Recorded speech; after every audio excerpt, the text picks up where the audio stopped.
Au cœur des luxuriantes forêts tropicales du bassin amazonien, vit une créature d'une particularité remarquable. Il s'agit du pipa-pipa, plus communément appelé le crapaud du Suriname. Son corps aplati et ses petits yeux ne crient peut-être pas à la beauté au premier regard. Mais c'est le processus de reproduction du crapaud du Suriname qui le distingue vraiment de tous les autres crapauds du monde. La femelle du crapaud du Suriname ne pond pas ses œufs dans l'eau ou sur des feuilles, comme les autres grenouilles. Au lieu de cela, elle les porte incrustés dans son propre dos, libérant des petits crapauds entièrement formés quelques semaines plus tard. L'étrange stratégie de reproduction du crapaud du Suriname témoigne de la puissance de l'évolution. Au fil d'innombrables générations, cette espèce a développé une méthode de reproduction qui assure la survie de ses petits face à de nombreux prédateurs et à un environnement hostile. Rejoignez-moi pour explorer le monde fascinant du crapaud du Suriname, en découvrant son cycle de vie unique et les pressions évolutives qui ont conduit à ces extraordinaires adaptations. Le crapaud du Suriname est entièrement aquatique, habitant les rivières et les ruisseaux lents de la forêt amazonienne. Ses eaux troubles, souvent encombrées de feuilles et de branches en décomposition, constituent le camouflage parfait pour se mettre du déguisement. Le corps aplati du crapaud du Suriname lui permet de se fondre parfaitement dans le fond boueux. Sa peau tachetée de brun et de gris l'aide encore plus à disparaître parmi les feuilles mortes. Ce camouflage est crucial pour la survie du crapaud du Suriname. Les cours d'eau amazoniens regorgent de prédateurs, notamment des serpents, des oiseaux et des poissons de grande taille. La capacité du crapaud du Suriname à disparaître dans son environnement est sa meilleure défense.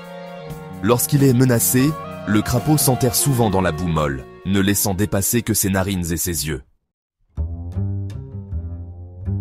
La caractéristique la plus remarquable du crapaud du Suriname est cependant sa méthode de reproduction unique. La saison de reproduction coïncide avec le début de la saison des pluies, lorsque les rivières amazoniennes gonflent d'eau douce. Les crapauds mâles du Suriname attirent les femelles par une série de cliquetis aigus, produits en faisant claquer un os de leur gorge. Une fois qu'un couple s'est trouvé, un gracieux ballet sous-marin commence. Le mâle saisit la femelle et, ensemble, ils effectuent une série de sauts périlleux et de torsions dans l'eau. Pendant cette étreinte, la femelle libère ses œufs, un par un. Le mâle féconde les œufs à l'extérieur, puis utilise ses pattes arrière pour les guider délicatement sur le dos de la femelle. Au contact des œufs, avec la peau de la femelle, il se produit un phénomène incroyable. Sa peau commence à gonfler et à se ramollir autour de chaque œuf, formant finalement une structure en nid d'abeilles de poche individuelle. Enfin la liberté. En sécurité dans ses poches, les embryons en développement sont protégés des prédateurs et bénéficient d'un apport constant d'oxygène provenant du sang de leur mère. La femelle du crapaud du Suriname porte cette précieuse cargaison pendant des semaines, son dos ressemblant à une mosaïque vivante. À l'intérieur de chaque poche, les têtards grandissent et se développent, en contournant le stade de têtard, nageant librement, commun à la plupart des autres espèces de grenouilles. Au bout d'environ 12 à 20 semaines, le moment de vérité arrive. Les petits crapauds entièrement formés, maintenant des répliques miniatures de leurs parents, commencent à émerger du dos de leur mère. Ils se frayent un chemin hors de leurs poches individuelles, se tortillant pour se libérer dans l'eau environnante. La femelle du crapaud du Suriname, le dos désormais lisse et nu, ne joue plus aucun rôle dans leur vie. Un avantage évolutif.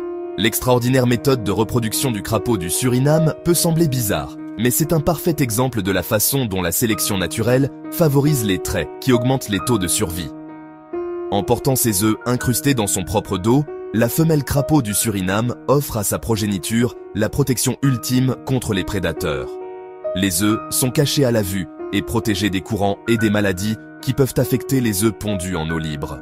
De plus, le fait de contourner le stade de têtard nageant librement évite aux jeunes de devoir se débrouiller seuls dans les eaux périlleuses de l'Amazonie. Ils émergent du dos de leur mère pleinement développés et prêts à affronter les défis de leur environnement. La stratégie de reproduction du crapaud du Suriname témoigne de l'ingéniosité de la nature et de l'incroyable diversité de la vie sur Terre.